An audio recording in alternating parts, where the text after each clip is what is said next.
GR number 246,461, July 28, 2020. Case Digest of Justice Lazaro Javier.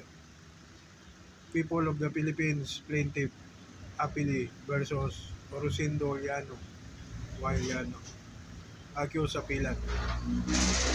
Facts. The other side accuses Rosendo Llano, Llano alias Totong, with violation of Section 11 in relation to Section 25, Article 2 of RA 9165 committed as follows.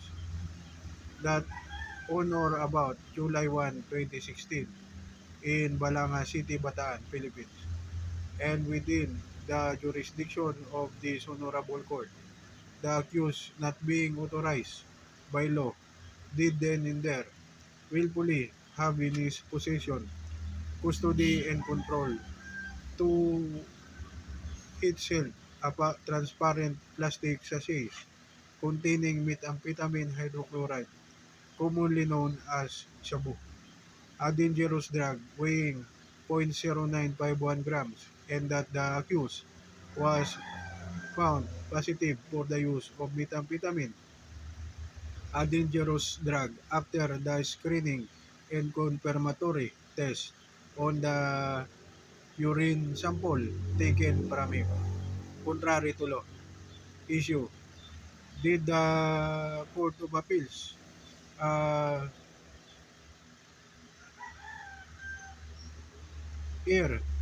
in affirming the trial court's verdict of conviction despite the attendant procedural deficiencies in the handling of the drugs in question?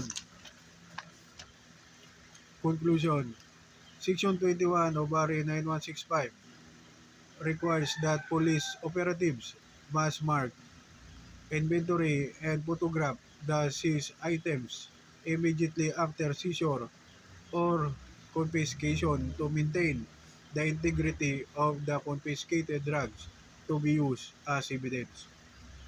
The presence of the three witnesses must be secured not only during the inventory but more importantly at the time of the warrantless arrest. In light of the foregoing consideration, the chain of custody here was breached several times over, starting from the first link all the way through the fourth link. Verily, it cannot be said that the identity and integrity of the corpus delicti, including its evidentiary value, were deemed preserved. A verdict of acquittal is indubitably in order. Accordingly, the appeal is granted. The decision dated September 14, 2018 of the in Court of Appeals in CA CRHC number 09528 is set aside. Appellant Rosendo Llano is acquitted. The Director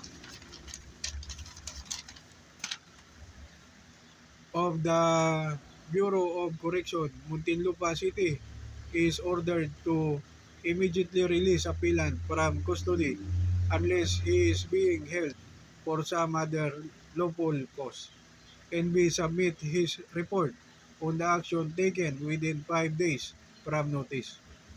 Let an entry of judgment immediately issue. So ordered. Source lawpil.net. So this September we will have the bar exam. What I mean, this is a very useful case, particularly a drug case. So I hope and pray that this will come out in the bar exam. Thank you, particularly in criminal law. Thank you and God bless.